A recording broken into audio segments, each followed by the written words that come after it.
2021년 제8회 성남 문학축전 피어라 오늘, 사회를 맡은 시인 강빛나입니다. 여러분 반갑습니다. 더위가 조금씩 물러나고 아침 저녁으로 바람이 서늘하게 드는 가을이 왔습니다. 이렇게 좋은 계절에 우리들이 사유할 수 있는 문학과 예술, 그것을 위해서 성남 민예총에서 이렇게 좋은 행사를 개최하게 되었습니다. 여러분 얼굴 보면서 대면으로 만났으면 좋은데 작년에 이어서 올해도 이렇게 아쉽지만 비대면 영상으로 만나 뵐 수밖에 없는 점 양해드리면서 많은 성원 부탁드립니다. 그럼 성남 문학축전 시작하겠습니다.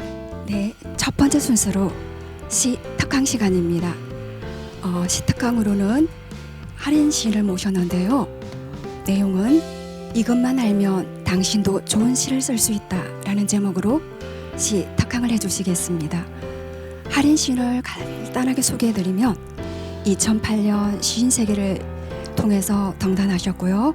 시집으로는 야구공을 던지는 몇 가지 방식, 시민 생존 현장, 1초 동안의 긴 고백이 있으며 연구서로는 정준규 산문시 연구와 시 창작 안내서 시클이 있습니다. 현재는 중앙대학교 문화예술대학원 전문가 과정에서 시 창작 강의를 하고 계시고요. 그리고 개간 열린시학 부주관으로 지금 맡고 계십니다.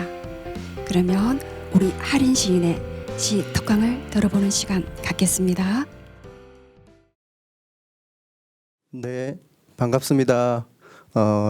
이것만 알면 당신도 좋은 시를 쓸 수 있다. 오늘 특강을 하게 된 할인 시인입니다. 예.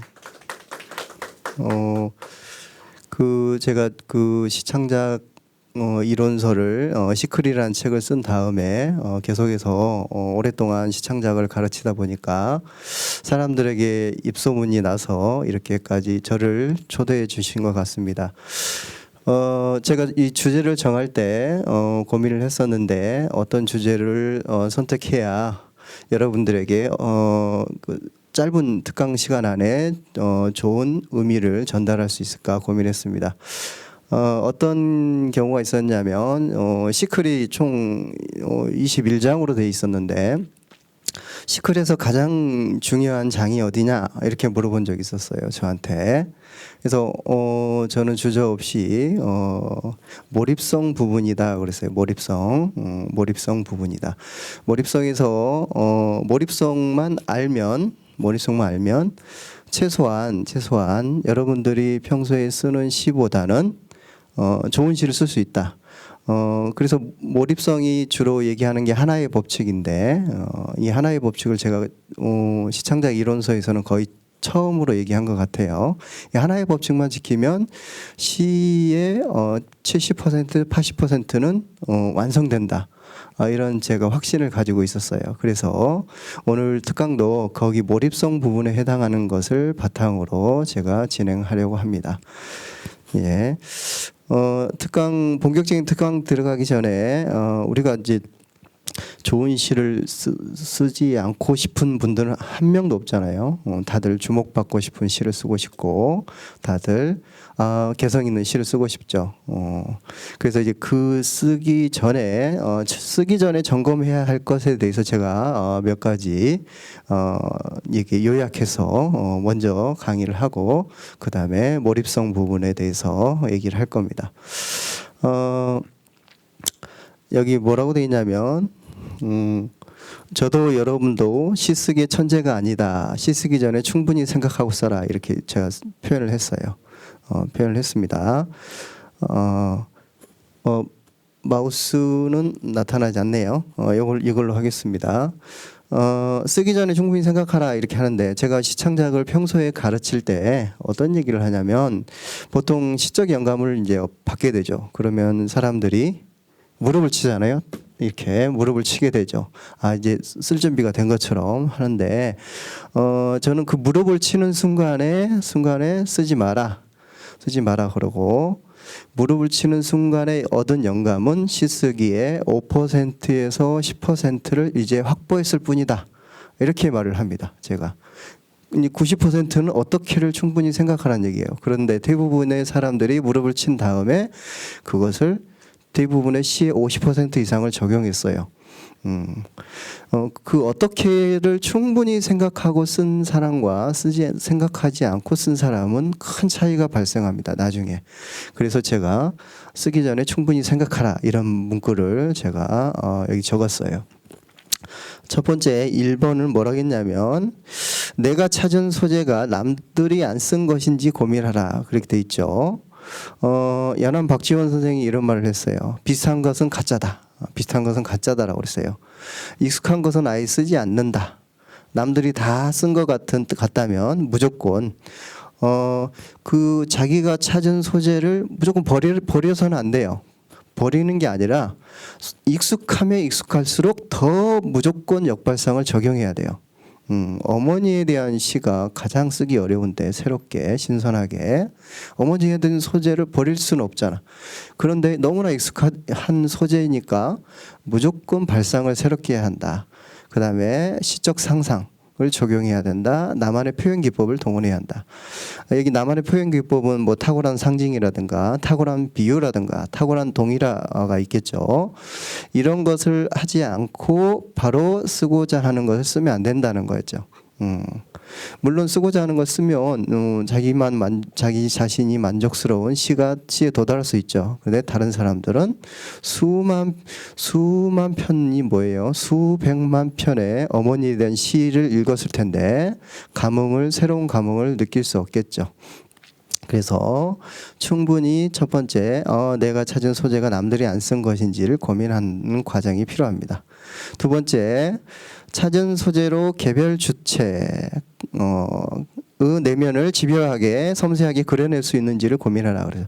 근데 여기 개별 주체라는 말이 나오죠. 뭐 시클에서는 흔하게 나오는 말인데 개별화라고 제가 표현했어요. 개별화의 반대의 개념을 일반화라고 표현했어요. 일반적인 간절함이 아니라 개별, 그 사람만이 가지고 있는 간절함이 됐을 때 개별적 간절함이라고 그래요. 자, 여기서 가로쳐놓고 제가 그랬죠. 간절한 경험 맥락을 가진 사람, 처절한 경험 맥락을 가진 사람, 참혹한 구체적인 경험 맥락을 가진 사람이 개별적인 주체가 되죠.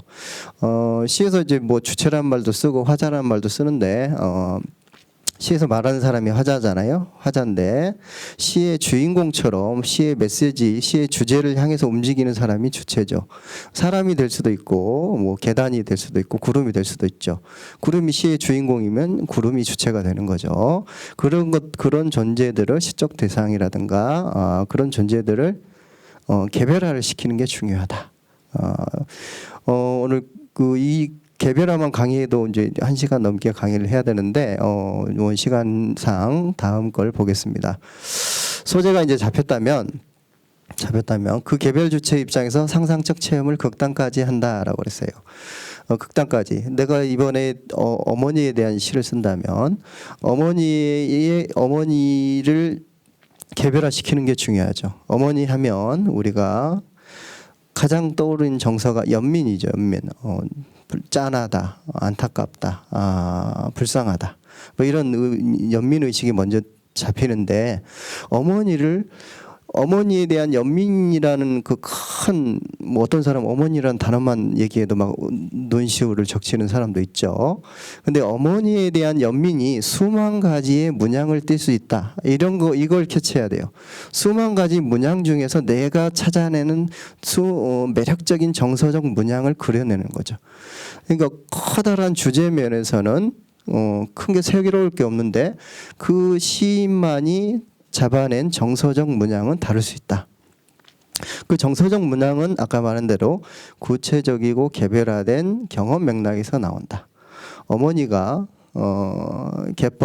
갯벌에서 일하는 장면으로 쓰게 되면 거의 모든 시들이 80, 90%를 비슷한 장면으로 그려지게 돼 있습니다. 갯벌에서 조개도 캐고 기타 등등 어류의 행위를 하는 장면으로 그려지죠. 근데 어머니를 개별화시켜 보세요.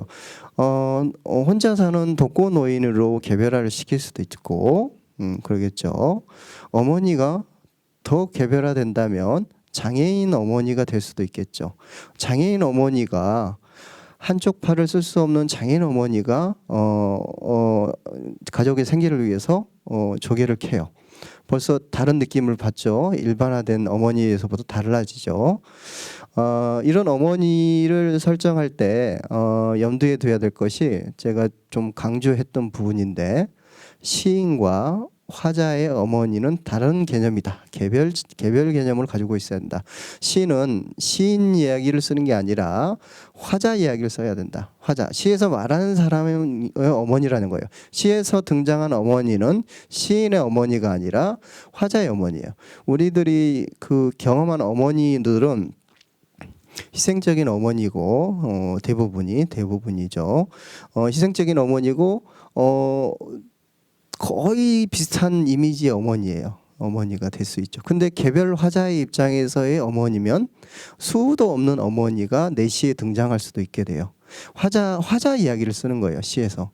화자가 장애인이야. 어머니도 장애인이야. 얼마나 기가 막힌 상황이에요.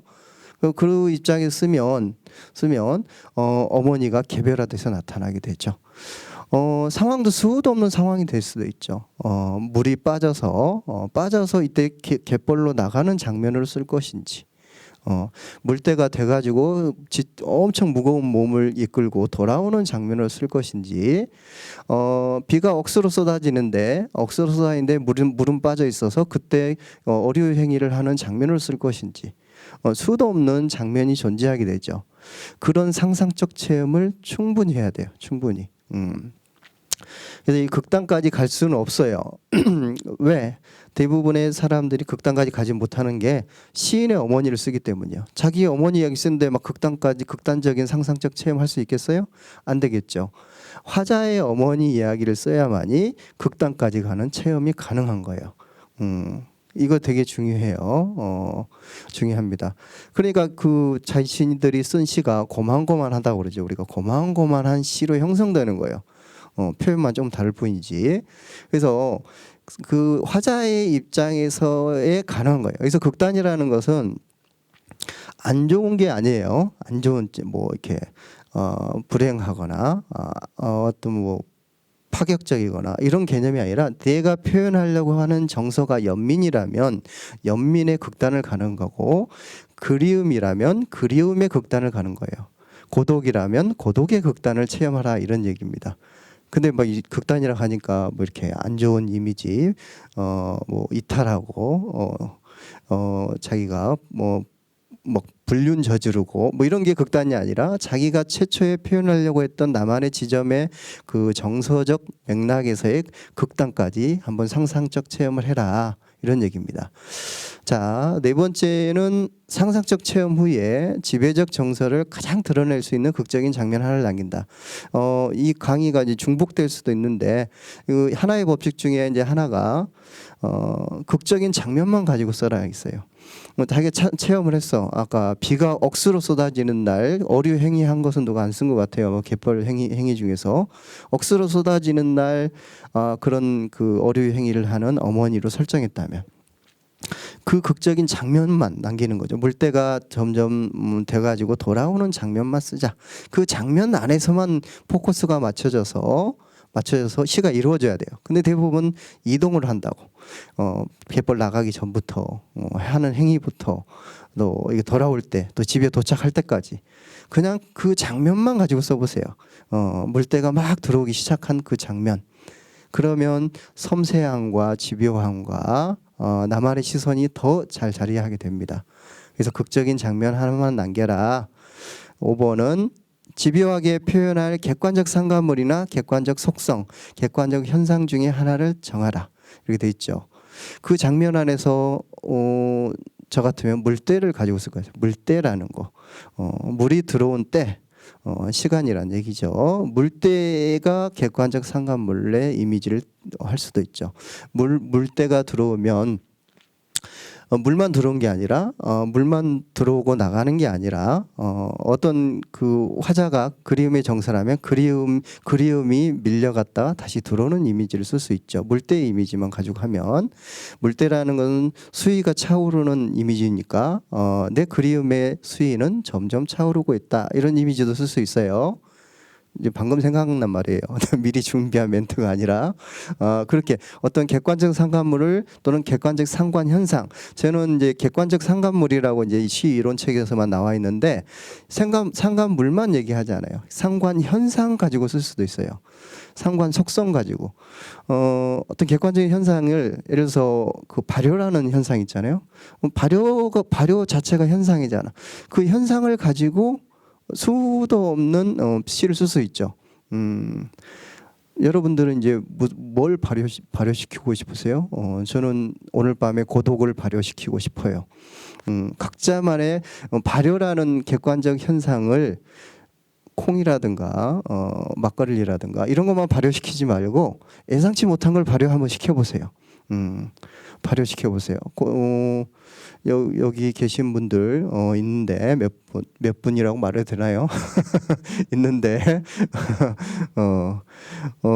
각자만의 발효시키고 싶은 걸 상상하면 돼요. 여기 질문도 해도 되죠? 당연히. 앞에 계신 분부터 한 세 분만 발효하고 싶은 거, 발효시키고 싶은 거. 나는 어머니의 눈물을 발효시킬 수도 있겠죠. 어떤 사람의 경우에는. 그래서 그런 객관적 현상을 찾아야 돼요. 객관적 현상이 시를 주도하는 거예요. 결론적으로 하면 시를 주도하는 거다. 갑자기 질문 들어가면 안 되죠. 그냥 한 두 분만. 만약에 발효를 시킨다면 객관적 현상으로 해서 발효시키는 뭘 발효시키고 싶으십니까? 왼쪽 우리 선생님.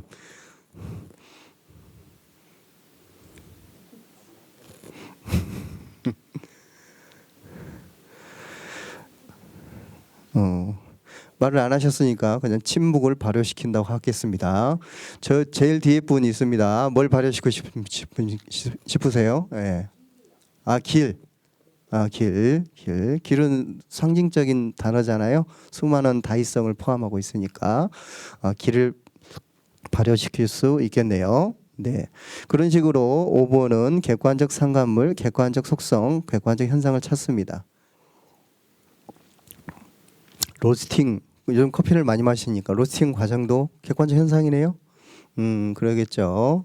아까 고독을 얘기했는데 내 고독의 원산지는 당신 가슴속이다. 이렇게 방금 생각난 말이에요. 이것도 이렇게 원산지부터 축출하는 과정이 다 객관적 현상이죠. 그럼 내 고독을 축출하는 과정을 또 객관적 상관 현상을 보고 쓸 수도 있겠네요. 자, 다음 거.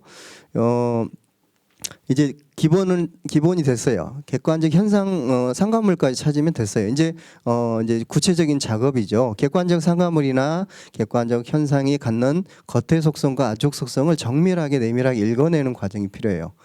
이제 이런 과정이 좀 긴데 처음에는 이게 되게 시간이 걸리지만 계속 오랫동안 하게 되면 되게 빨리 돼요.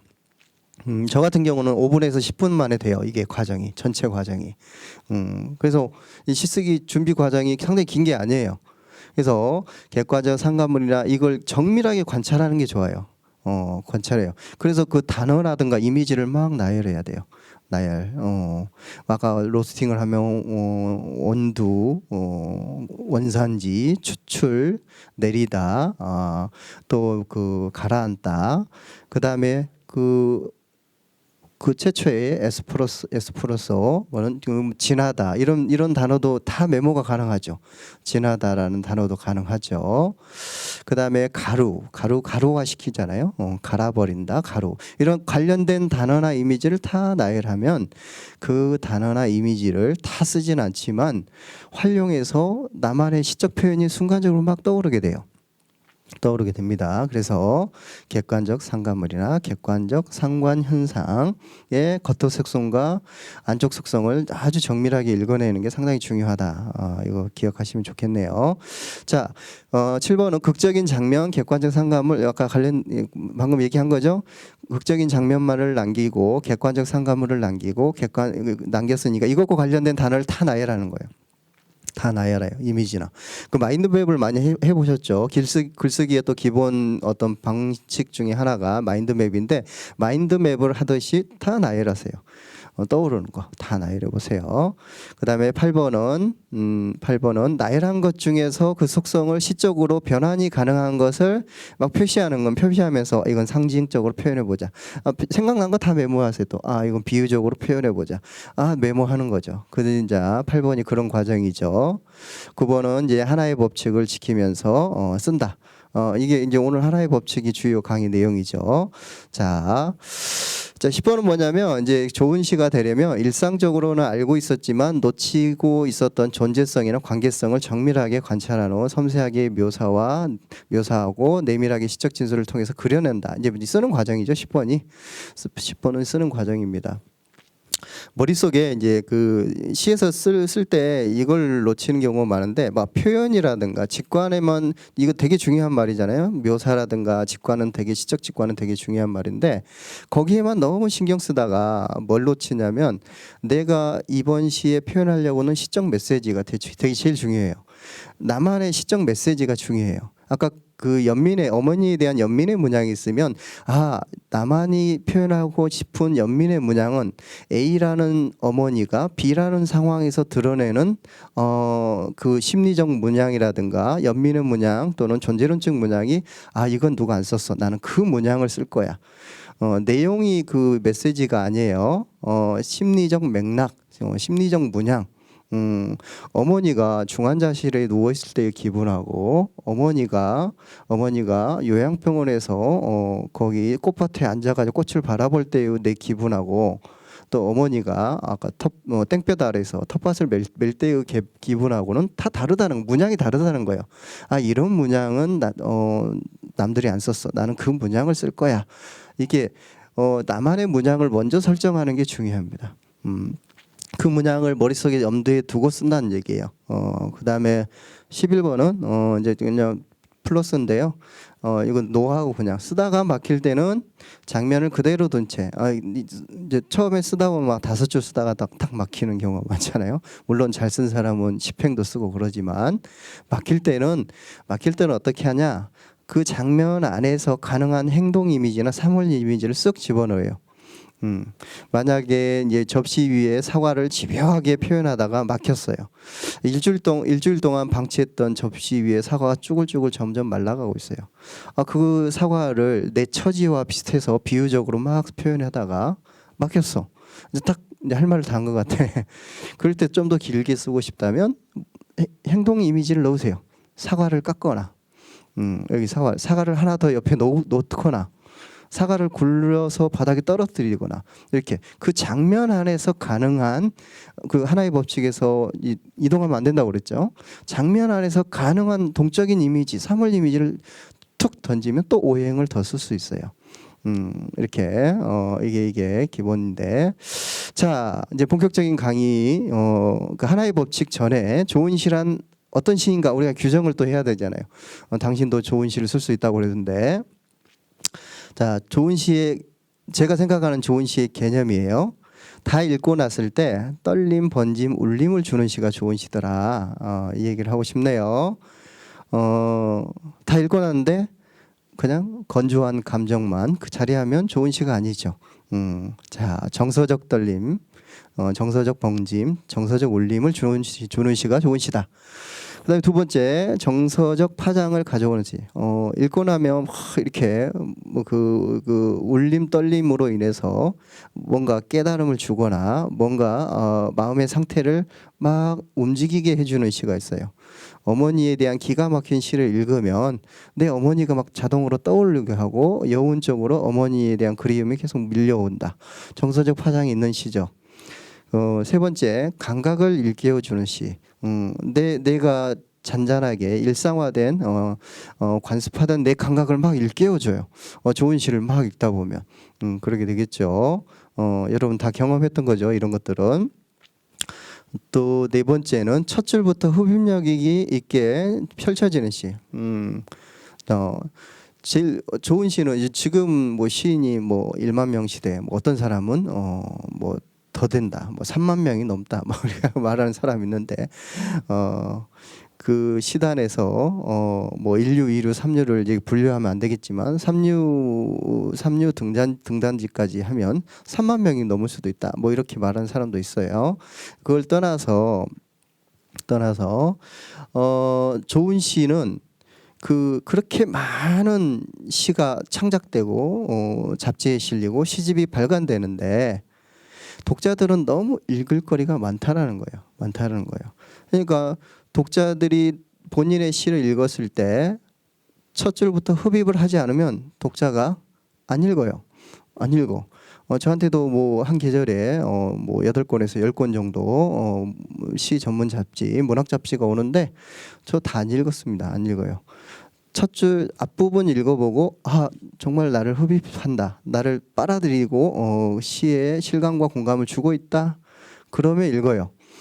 물론 아는 분이 시를 발표하면 그분 것은 꼭 읽긴 하지만 그렇게 읽을 거리가 많아요. 독자들이 그렇게 한가하지가 않아요. 근데 내 시를 다 읽을 거라고 생각하고 착각을 하고 처음부터 이렇게 숨기면서 쓴다. 그런 사람 많아요. 시 쓸 때 뭐 자기가 시를 주도한 줄 아는 사람. 읽을 때는 독자가 시를 주도해요. 쓸 때는 본인이 시를 주도하지만 읽을 때는 독자가, 우리가 갑을 하는데 독자가 갑입니다. 그러니까 첫 줄부터 흡입력 있는 시가 좋은 시죠. 그 다음에 대상과 하자의 본질을 내밀하게 보여주는 시. 좀 깊이가 느껴진다는 거예요. 여기서 깊이라는 것은 대단한 게 아니에요. 아까 어머니에 대한 연민을 얘기했는데 연민의 문양을 그런 지점까지 연민의 문양을 읽어내고 표현하다니 막 이렇게 감탄사가 나오는 시가 있어요. 그러죠. 그게 내밀하게 보여주는 시요. 대단한 거 아니에요. 대단한 큰 깊이, 철학적 깊이라든가 무슨 종교적 깨달음의 깊이가 아니에요. 이런 것 자체는. 그 문양이 깊은 맛을 낸다, 이런 얘기예요. 자신이 표현하려는 문맥이라든가 문양이 깊은 맛을 우러나게 한다, 이런 뜻이죠. 그런 시를 읽으면 기분이 좋죠. 자, 그다음에 실감과 공감을 읽는 내내 계속 처음부터 끝까지 던져주는 시가 좋은 시다. 그다음에 마지막으로 이런 시가 있으면 좋죠. 시를 쓰고 싶은 마음이 생기게 하는 시. 정말 좋다. 나도 이런 화자 입장에서 한번 써볼까? 이런 메시지가 담긴 시를 나도 다른 방향으로 한번 써볼까? 막 쓰고 싶게 만드는 시가 있어요. 막 갑자기 자신감이 생기게 하는 시. 이분의 시 너무 좋다. 이런 기가 막힌 생각으로 쓰다니 나도 한번 써보자. 이런 거죠. 이런 시가 좋은 시의 범주 안에 들겠네요. 자, 그럼 반대로 안 좋은 시라는 어떤 것과, 좋은 시는 또 말은 잘하는데 안 좋은 시를 또 말을 못하는 경우가 있어요. 안 좋은 시. 그래서 안 좋은 시도 제가 언급을 하겠습니다. 자, 안 좋은 시는 자기성, 읽었을 때 말한 거예요. 읽었을 때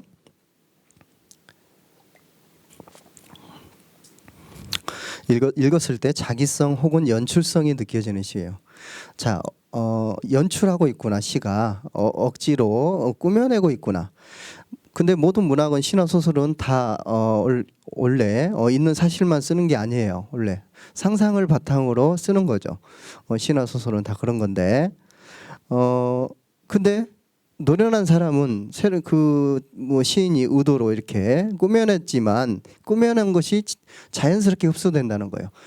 독자 앞에 자연스럽게 흡수되는데 이 시는 뭔가 자기적이라는 느낌이, 억지스럽게 막 얘기하고 있다라는 느낌을 주죠. 이런 시는 안 좋은 시죠. 두 번째, 정서와 감각이 동반되지 않고 머리로만 읽히는 시. 굉장히 그 지적인 시들이 여기 포함되는데, 지적인 어떤 뭐 현학적인 지적인 내용이라든가 이런 것만 또 건조하게 계속 얘기하는 시가 있어요. 서정시는 서정 자체가 정서잖아요. 정서를 얘기하는 거예요. 정서적 어떤 울림이라든가 파장이라든가 정서적 맥락을 계속 이끌고 가야 되는데 머리로 막 이렇게 쓴 시가 있어요. 그래서 그 이미지라든가 감각적인 심상이 동반이 안 된 시들이 주로 머리로 쓴 시죠.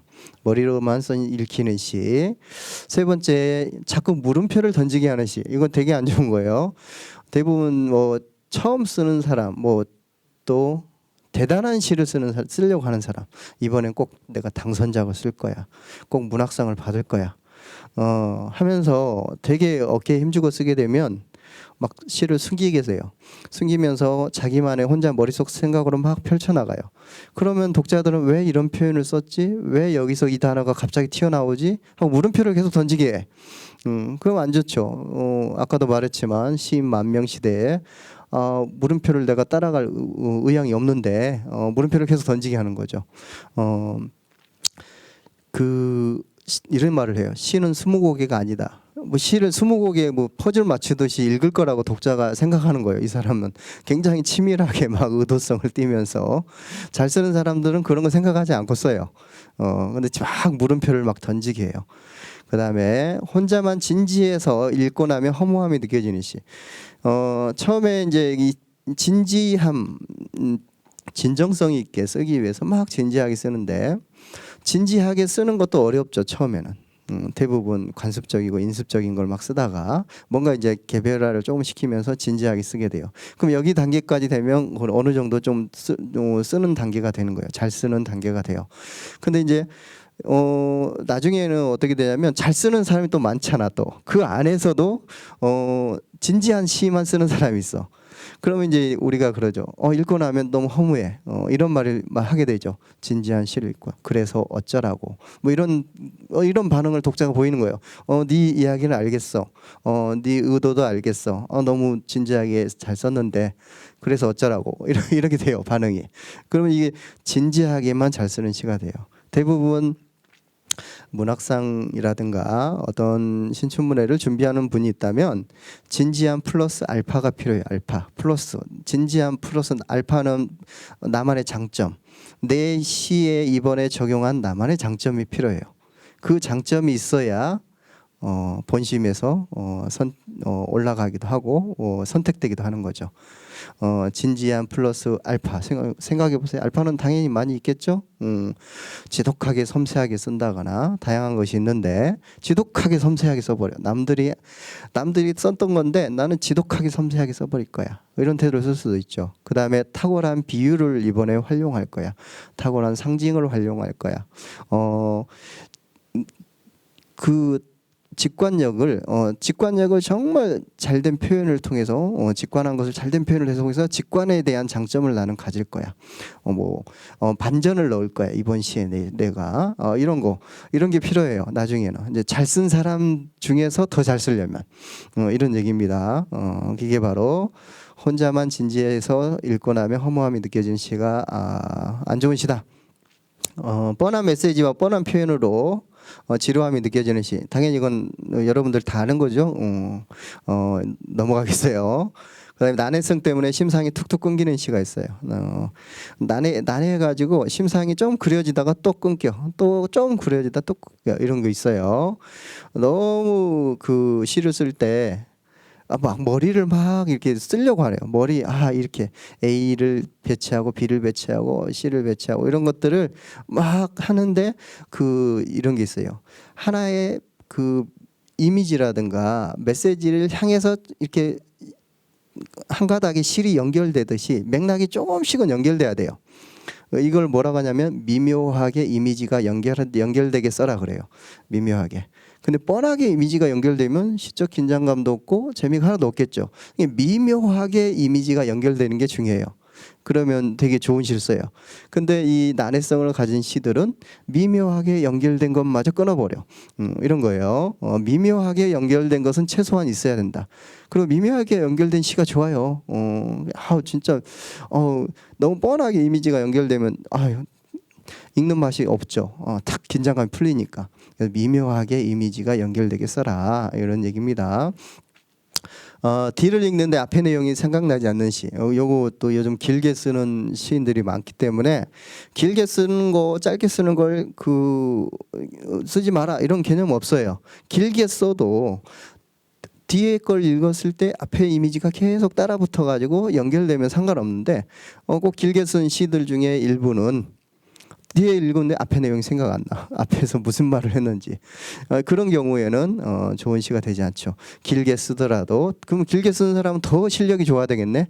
자기가 길게 썼는데 앞에 이미지가 계속 따라붙게 만들어야 되니까. 그렇죠. 그렇게 하면 이제 좋은 시가 되겠네요. 자.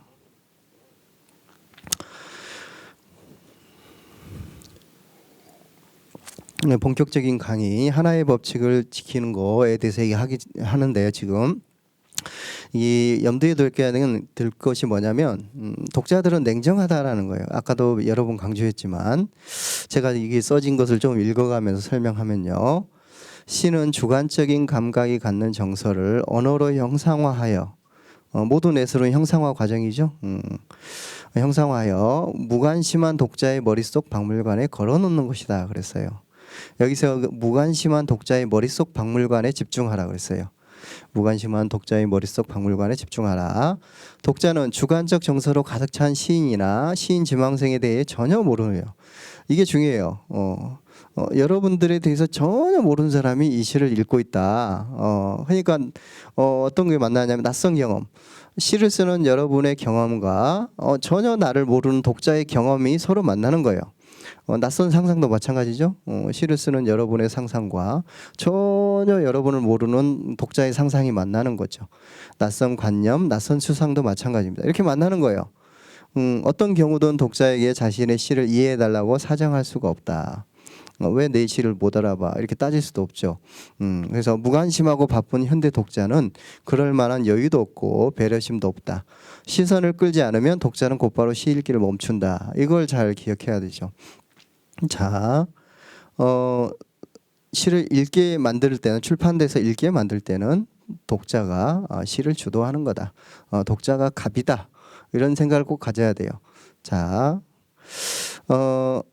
그런 경우가 왜 생기냐면 숨김에 대한 집착 때문에 생겨요. 실제로 숨긴다 이거. 뭔가 숨기면 쓰려고 그래. 숨기면 쓰려고 그래요.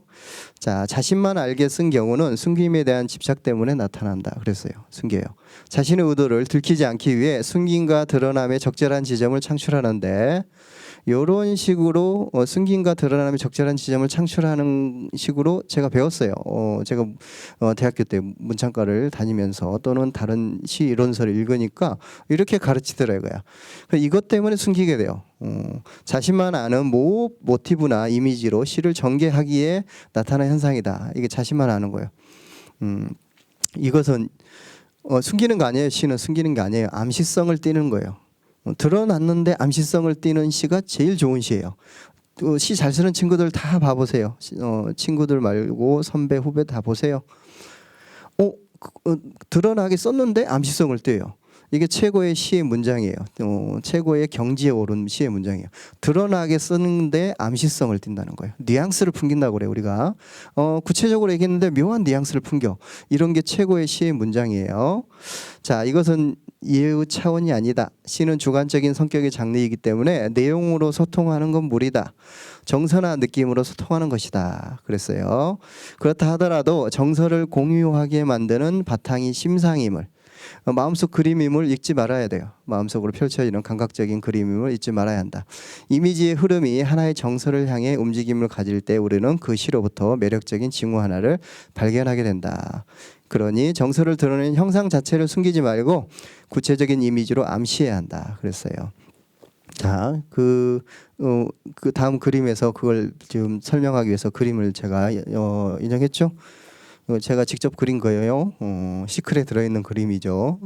자, 문학이란 나무가 있을 때 이 줄기에 해당하는 게 소설이다. 다 줄기. 시는 뭐냐? 나무를 옆으로 잘라냈을 때 드러난 나이테 부분이 시다. 그랬어요. 나이테 부분이 시예요. 자, 제가 또 설명도 써놨어요.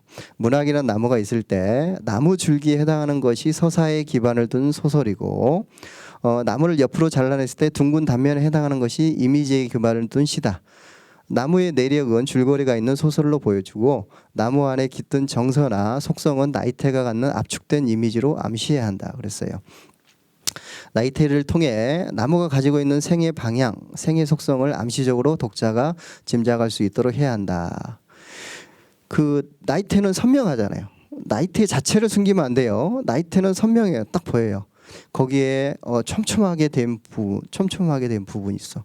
넓게 된 나이테가 있어. 촘촘하게 되는 부분은 북쪽이에요, 남쪽이에요?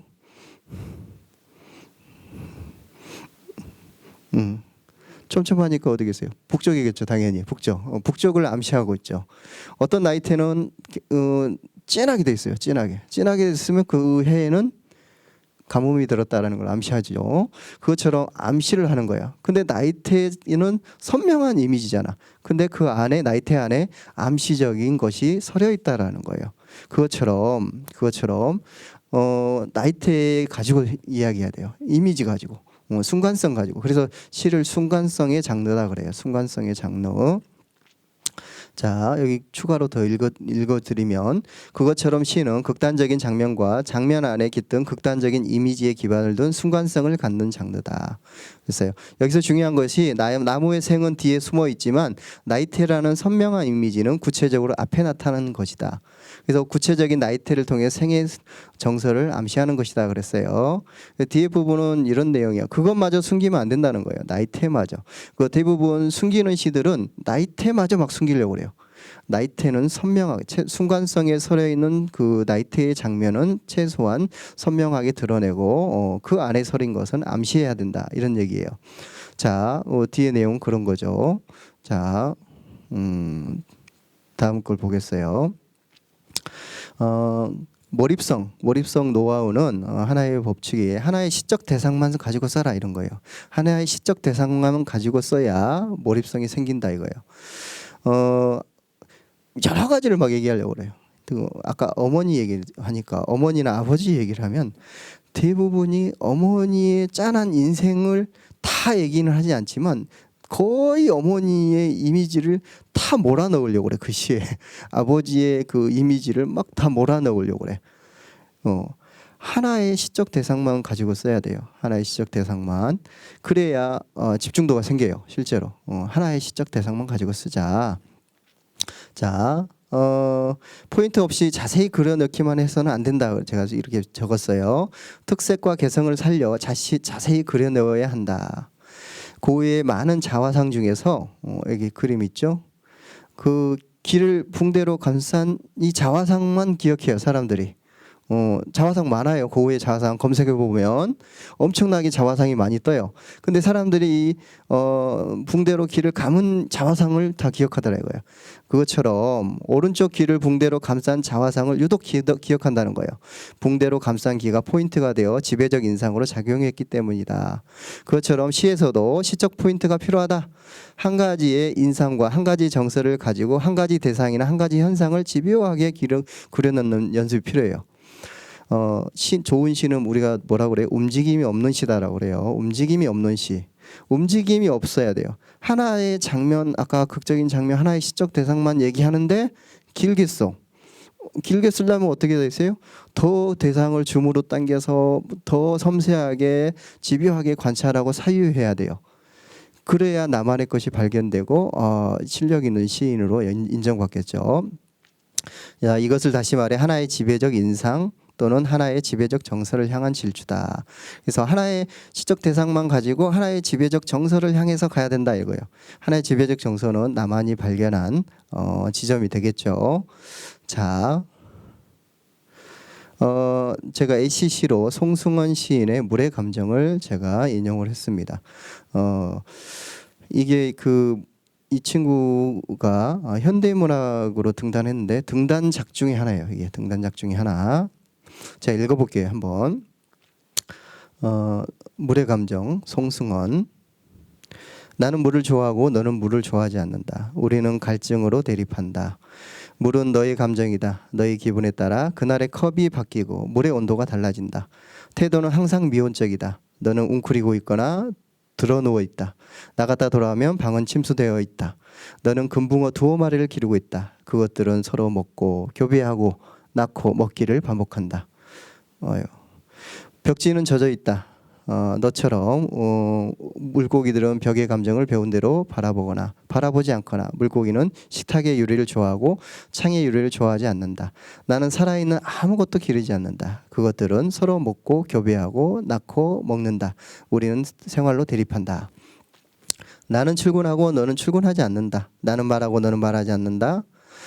나는 사랑하고 너는 사랑하지 않는다. 너는 젖고 나는 젖지 않는다. 이대로는 익사할 거라고 말한다. 너는 통 듣지 않는다. 창은 굳게 닫혀 있다. 빛은 닫힌 창으로 들어온다. 너는 물을 마시고 물을 준다. 나는 물을 마시고 마시지 않고 물과 빛이 섞이는 양상을 바라본다. 물은 컵에 담은 붉은 컵에 담은 물은 붉은 물이 되고 푸른 컵에 담은 물은 푸른 물이 된다. 물고기들은 빛나는 양상을 배운다. 그랬어요. 너와 나가 계속 대비되는 상황을 계속 언술하는 시죠. 너는 물과 관련돼 있죠. 제가 또 해설을 써왔으니까 읽으면서 설명할게요. 송승헌의 물의 감정은 물과 관련된 너의 속성을 집요하게 물고 늘어지는 방식의 시다.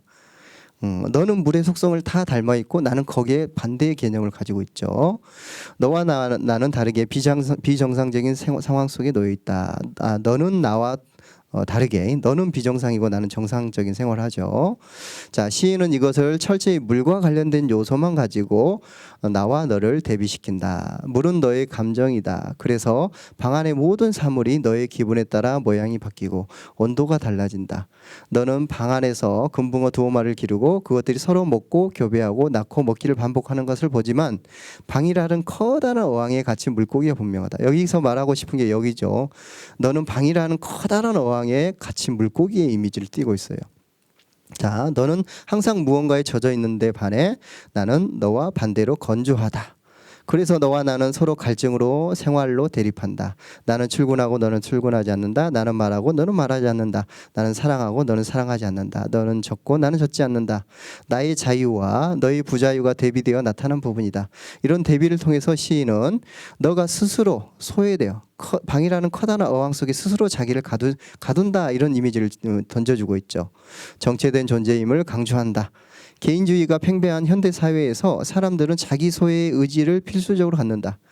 나 좀 내버려둬 이런 심리가 있잖아요. 우리가 이런 심리가 자기 소외의 어떤 심리가 있어요. 당연히 있어야 돼요. 너무 심해지지만 않으면 되죠. 또 이런 거잖아요. 나 좀 내버려둬 했는데 아무도 관심 안 가져. 그럼 또 싫잖아. 이런 것도 있죠.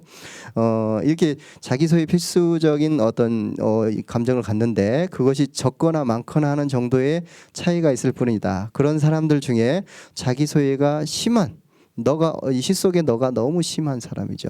사람을 송승헌은 물의 속성을 집요하게 한 가지 속성을 가지고 계속 집요하게 쓴 거죠. 집요하게 하나를 그려낼 때 인식해야 할 것이 바로 현상을 화자 중심적으로 인식하지 말아야 한다는 거다. 이게 추가적으로 더 얘기하는 건데요.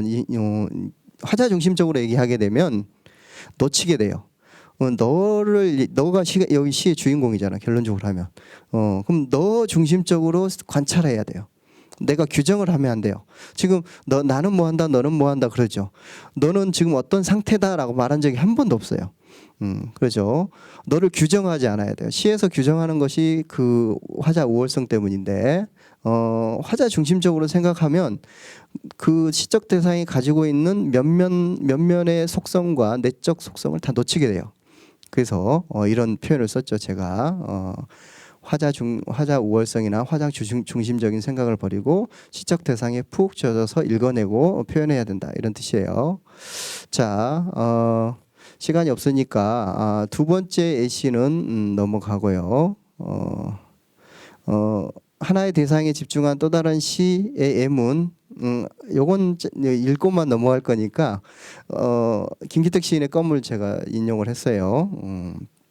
읽으면 하나의 대상에 아까 송승헌은 물의 속성에 집중해서 그 표현했는데 또 너에 집중해서 표현했는데 이건 정말 탁월하다 이런 느낌을 받을 겁니다. 읽고 다음 걸로 넘어가겠어요. 껌. 누군가 씹다 버린 껌, 이빨 자국이 선명하게 남아있는 껌, 이미 찍힌 이빨 자국 위에 다시 찍히고 무수히 찍힌 이빨 자국들을 하나도 버리거나 지우지 않고 작은 몸속에 겹겹이 구겨 넣어 작고 동그란 덩어리로 뭉쳐 놓은 껌.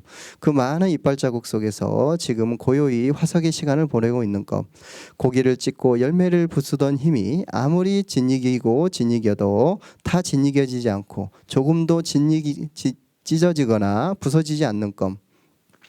살처럼 부드러운 촉감으로 고기처럼 쫄깃한 질감으로 이빨 밑에서 발버둥 치는 팔다리 같은 물렁물렁한 탄력으로 이빨들이 잊고 있던 살육의 기억을 깨워 그 피와 살과 비린내와 함께 놀던 껌. 우주의 일생 동안 이빨에 각인된 사리와 저기를 제 한 몸에 고스란히 받고 있던 껌.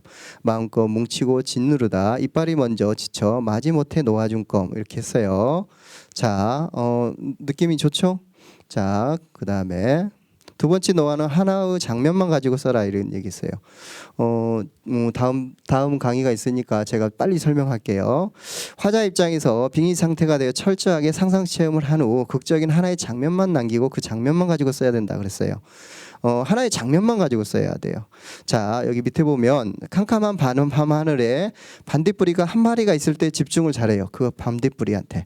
근데 수백 마리가 날아다녀 봐요. 그럼 분산되죠. 까만 밤에 반딧불이 하나가 쫙 날아가야만이 그 집중을 하게 돼 있어요. 매력적으로 다가오게 돼 있죠. 그래서 두 번째 노하우는 하나의 장면이다. 장면만 가지고 써야 된다. 이런 얘기를 하고 싶네요. HC로 제가 김진규의 대화를 인용을 했어요. 시간이 없으니까 이 김진규의 대화는 2014년 한국일보 신춘문예 당선작이에요. 행이 엄청 길어요. 이 시에서는 그 상상적인 거죠. 상상을 옹이 속에 구겨진 새 장면만 가지고 써요. 하나의 장면. 옹이 속에 구겨진 새만 가지고 집요하게 이 긴 시를 썼어요. 그 되게 처음에 당선작을 읽었을 때 이 친구 정말 시를 잘 쓴다. 이런 느낌을 받았어요. 그래서 하나의 장면만 가지고 쓰는 게 중요하다. 다음. 하나의 장면에 집중한 시 예문으로 박찬사의 시인의 소리의 좌표가 있어요. 이 시도 좋은 시니까 메모를 해뒀다가 꼭 읽어보세요. 아까 김진규의 대화와 더불어서 박찬사 시인의 소리의 좌표를 꼭 읽어보면 좋겠네요. 자, 몰입성 노하우 세 번째는 하나의 이미지만 가지고 써라 그랬어요. 자, 그 동적인 이미지를 가지고 쓸 때가 있어요. 근데 움직이지 말라고 하는데 할 수 없이 어떤 움직임을 갖는 시가 생길 수도 있잖아요.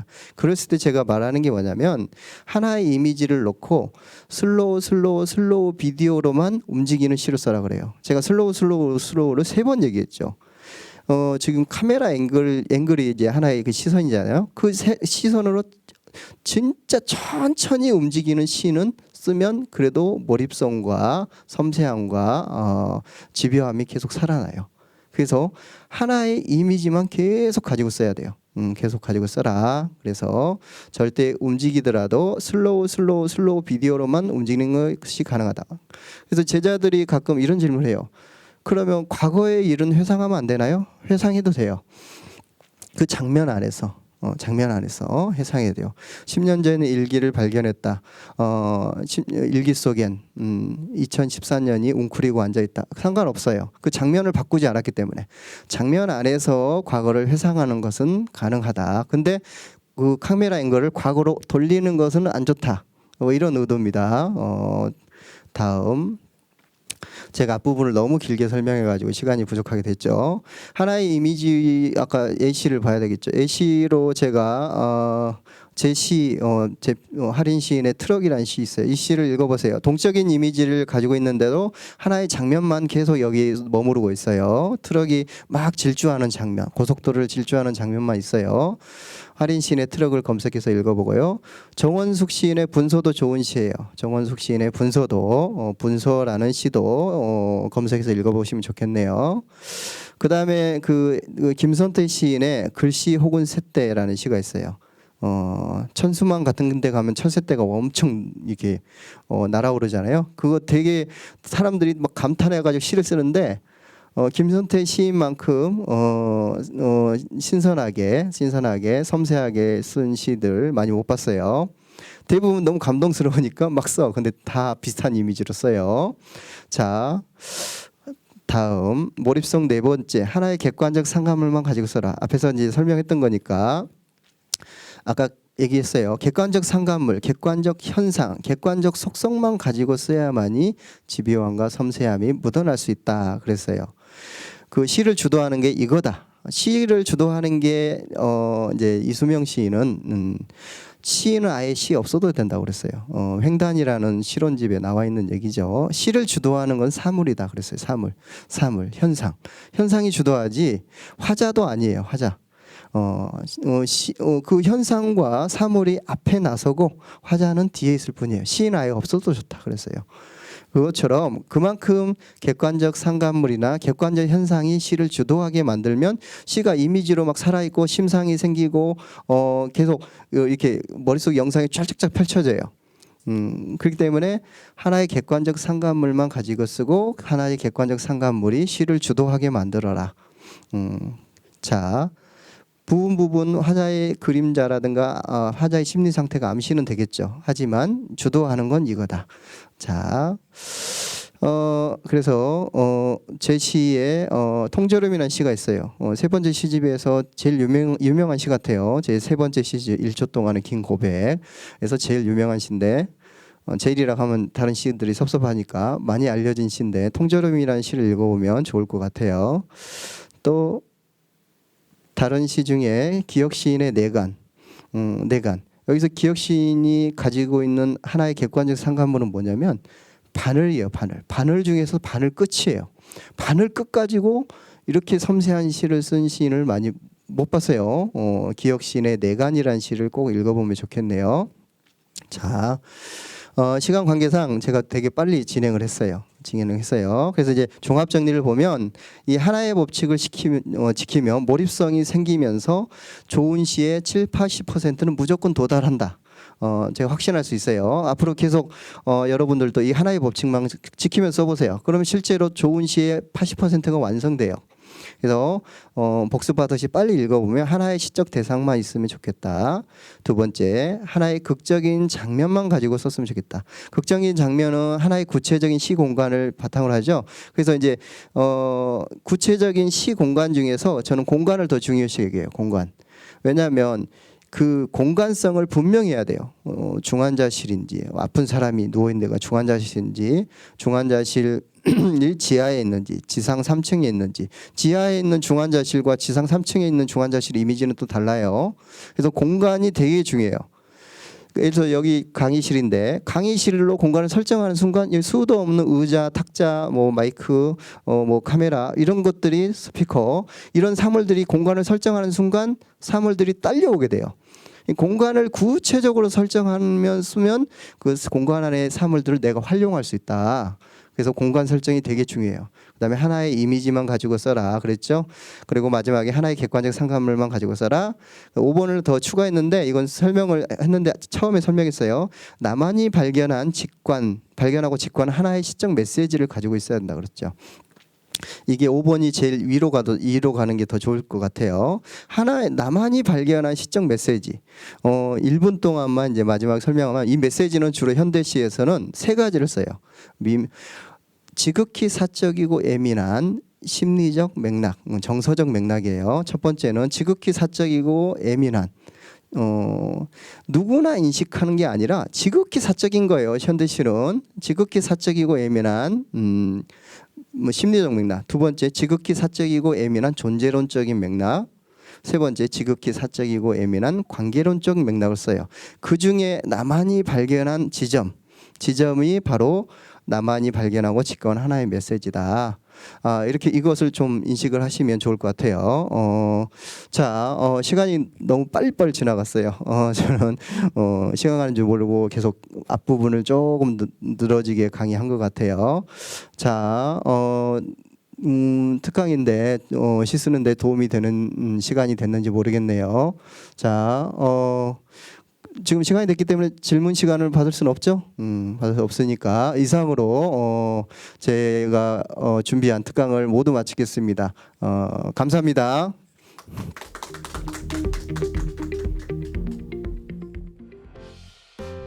네, 이번에는 신앙송 순서입니다.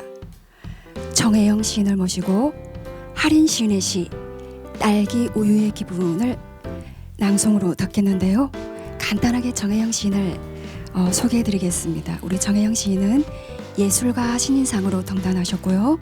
2016년 시향선정 현대시 50선에 선정이 됐으며 동인 시집으로는 풍경 뒤가 있습니다. 낭낭한 목소리에 우리 정혜영 시인의 신앙송 들어볼까요?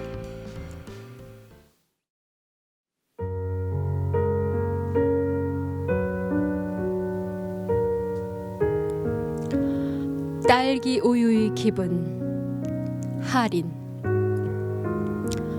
나는 딸기를 오해하고 어머니는 우유를 이해한다. 처음부터 섞이기 싫었는지도 모른다. 아이와 어른이 섞여서 어른 아이가 되거나 아이 어른이 되는 일처럼 자연스러우면서도 불완전한 상태인 게 없다. 그 많던 씨들의 가능성은 어디로 갔나요, 어머니? 진짜 딸기 우유 속에는 딸기의 심장과 맥박과 숨소리가 있을 것만 같은데 진짜란 무엇을 위한 기억인가요? 유통기한이 지나도 싱싱함을 보장하는 건 냉장고의 배려 혹은 음모.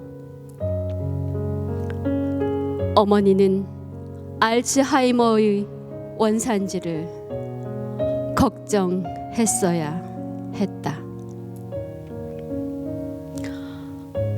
먹지도 버리지도 않고 쌓아놓은 딸기 우유를 내게 내미는 습관. 한 모금 한 모금 마실 때마다 딸기의 목소리는 들리지 않고 순하고 연한 빨강이 으깨지는 상상만 떠오르는데 우유 속에서 딸기가 걸어 나와야 네 애비 속에서 여자가 걸어 나와야 온갖 편린들이 섞여 어머니의 지금을 증명했다.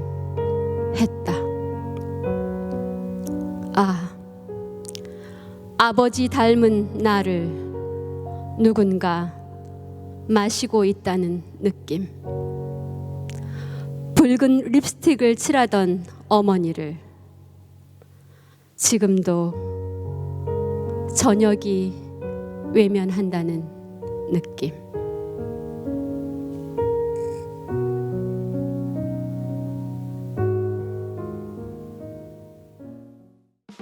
네, 1부 순서로 우리 할인 시인의 시특강 이것만 알면 당신도 좋은 시를 쓸 수 있다와 정혜영 시인의 신앙송 딸기 우유의 기분을 들으셨죠?